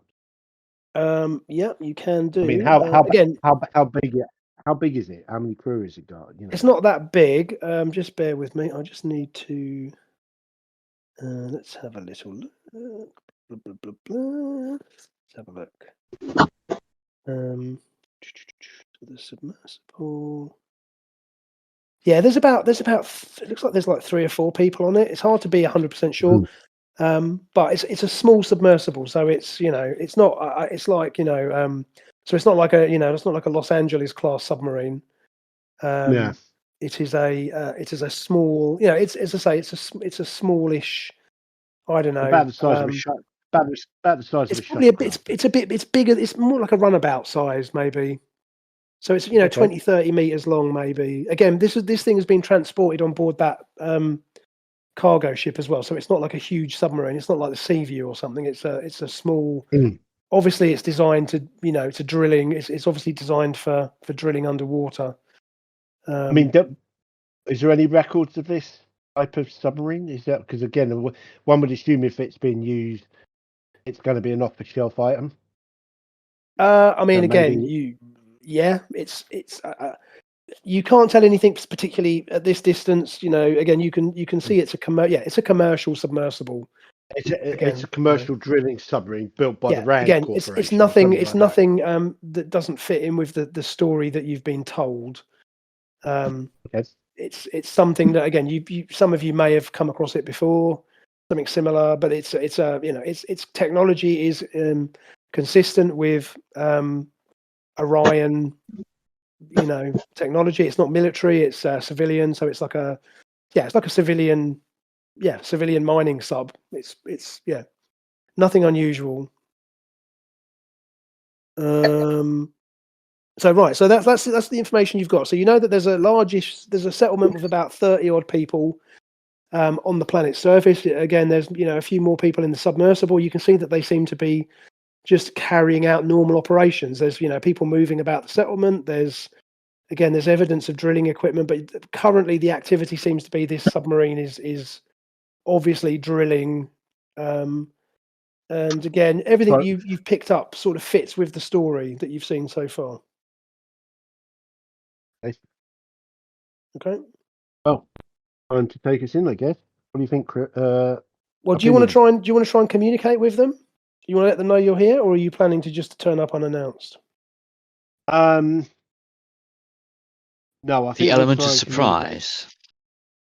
Yeah, I mean, again, as far as you know, they've not detected you. So why don't we get the young Orion or the Orion captain up here, contact them, because they'll be expecting a communication from her.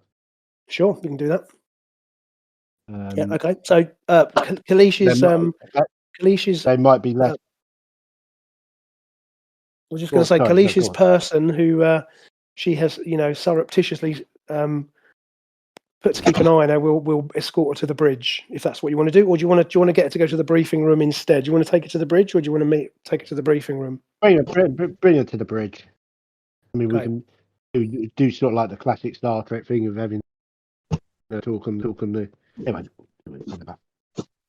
Okay, Bring so her to the bridge. she's escorted onto the bridge. She's been put into clean clothes, as in typical kind of Star Trek civilian, kind of jumpsuit type thing.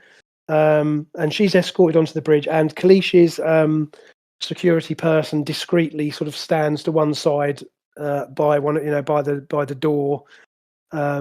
Just again keeping a close eye on her. And she sort of, approaches you and says, "Oh, Captain, you wanted to see me."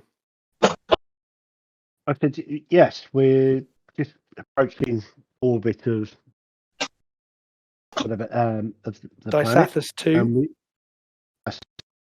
And we wondered if you'd like to contact the people down on the planet. They might look at, Yes, I'm happy to do so.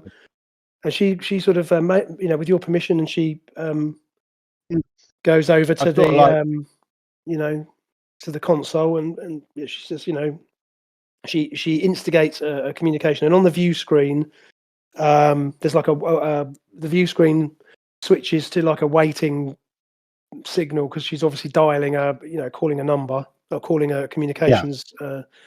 And on the screen, another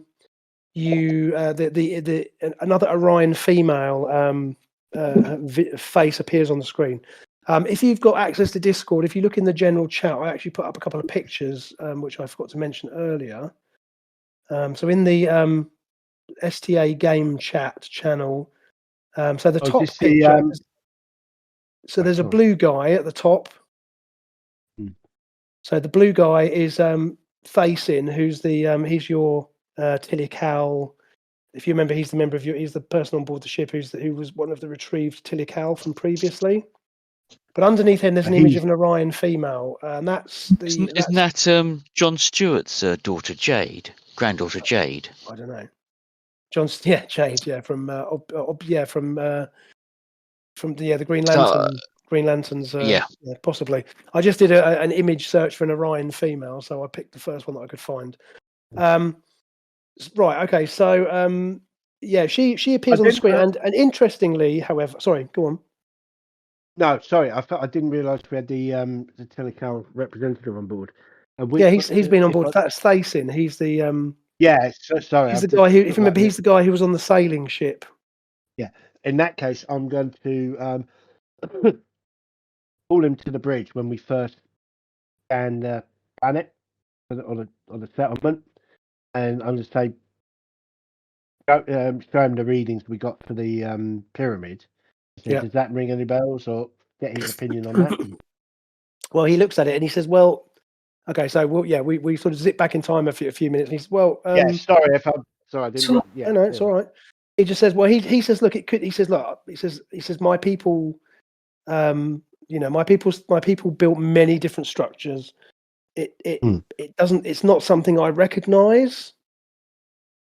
He says, "However, as you know, my memories of those times are not clear entirely." He says, if he looks at the scanning report on the emissions, he says that these seem to be the signals from my people's technology.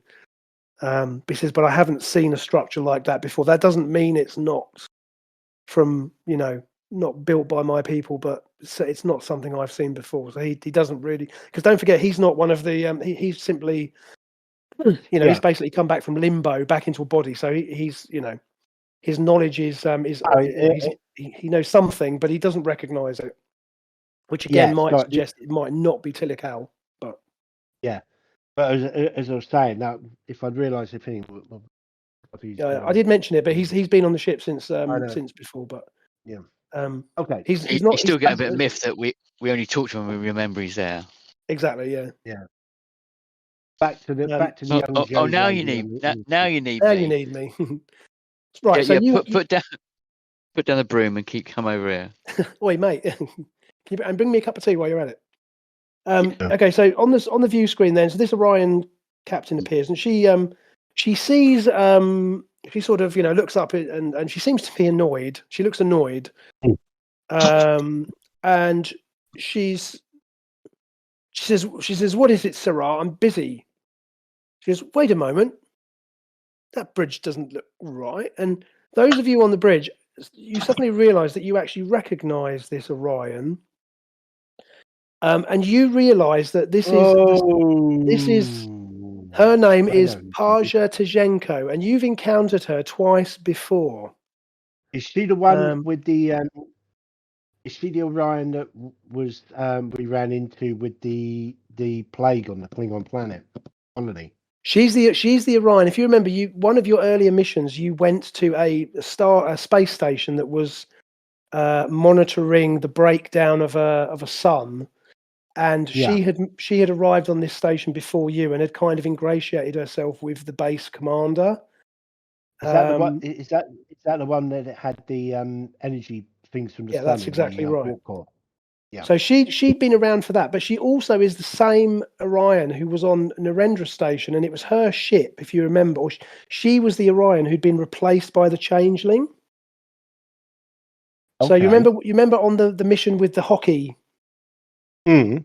It was the hockey thing, and there was so she was the Changeling who'd been she was basically, or she wasn't the Changeling, but she had been basically abducted and had been replaced by a Changeling. And it was the Changeling who'd gone around trying to cause problems on the starbase.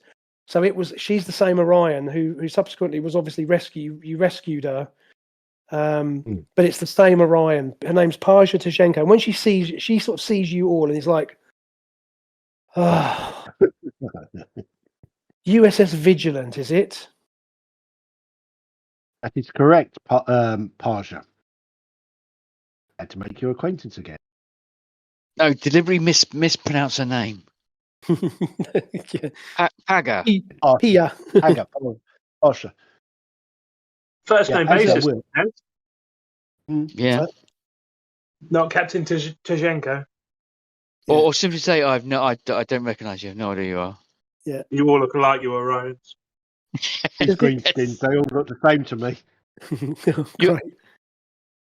You're just escorts with boots. Captain, before you say anything, Captain, I must protest. This is free space, and my client has a fair claim on this structure. We're doing nothing illegal. We've simply been hired to carry out a job. So I find it, it's unfair of you to be persecuting me in this way. There was no persecution. We're simply here to. Why do you have my pilot in your custody? The pilot's ship is on the asteroid number blah blah blah blah blah 244 whatever. Yeah. In pieces. We simply rescued her and have brought her to this planet. Well, if is this true, Sarah? And Sarah says, yes, the captain is telling you the truth. I would have died if this ship had not rescued me.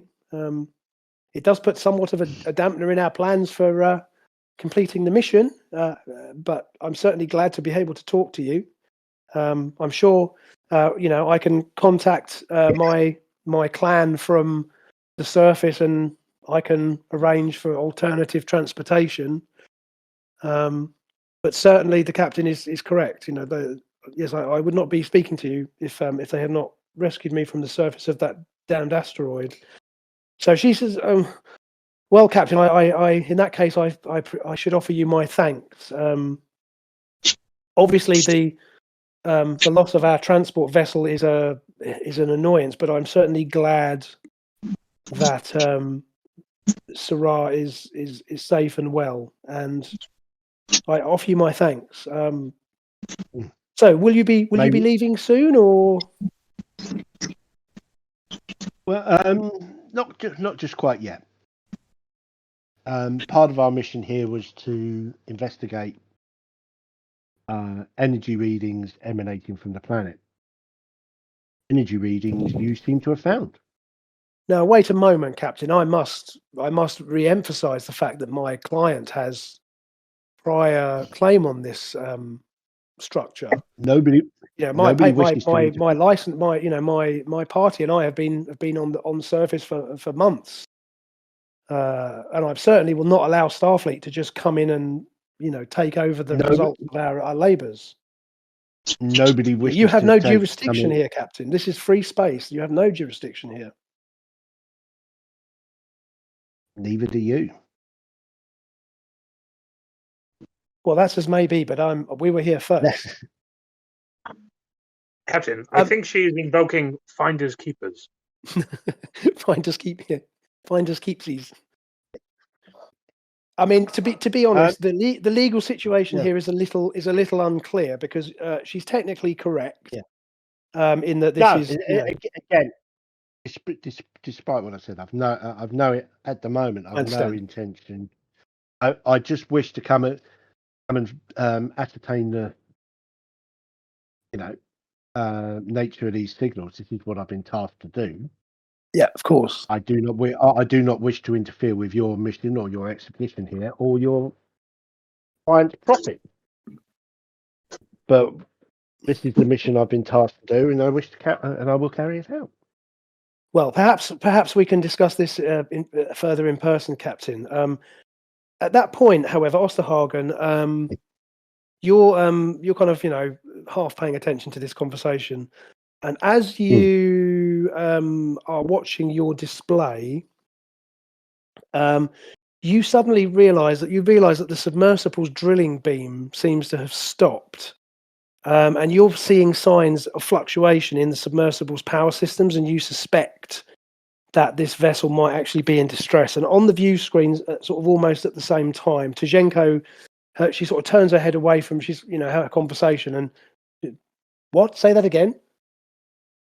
Vigilant, I must go. I will contact you shortly. And she cuts off the transmission. I turn to Osterhagen and says, "Can you get a lock on the crew?" So Osterhagen, if you want to make a reason and science task, please. And I'm going to roll for the ship to make sure we do it properly here. So if you want to do the 11 and 14, two successes. Reason science. Yep, 2 successes. And I'm gonna 3. 2 successes for the ship as well. Oh, sorry, it's only 1 for the ship, but they're both successes. So, okay, so you've made 3 successes. Now, your sensors, as you sort of look at your sensors, but you can see that the transporters are not going to be safe to use, given the ongoing distortion from the gravimetric effects, and so you're going to have to dispatch a shuttlecraft down. The transports are not going to be reliable, so you may not be able to retrieve them. So you report that to the captain. At the moment, are we still off at standoff distance, not into orbit? No, you're in orbit. I mean, you were okay. you're just orbiting. So, but you're going to have to send a shuttle down. You can't. The runabout probably is more practical. But send a runabout. Yeah, okay. I'll order the. Get interesting. Who do you want to send down? Me. It's up to you. I mean, you're the captain, so you can tell. You can. Yeah. I mean, let's face it. The obvious answer is we're going to send all of the player characters. Well, I was going to say, assuming you'll get Davis to go because he's the. Get Davis to go because he's a pilot and it's good experience for him. Koleesh because it's a security situation. After Koleesh, who would be the next? Who would be the next? So Koleesh's kind of deputy would be probably because your crew. I mean, probably Elias. Carl Elias or Grace Hendricks. They're the two. They're the two characters that we've seen a few times before. Elias, if you remember, was the guy who disappeared for a while, but he's been back, and he's been perfectly fine. So he's probably the most familiar. But it's up to Koleesh who she wants to send, obviously. But no. What I'm on about is who, because I'm going. So Koleesh is obviously going. So who's next in chain of command for the bridge? Well, that's a good point. Tompkins. Yeah, well, obviously Tompkins. Tompkins. He's always everybody hates Tompkins though.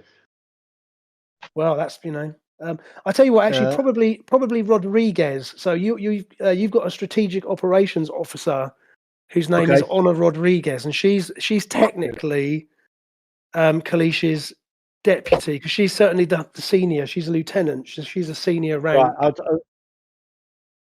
Right, So that's who I would recommend. Pull down to the shuttlecraft, shuttle bay. Prepare the runabout. What was it again? The Volta. The name of it. Volta. It's the Volta. Prepare the Volta for launch.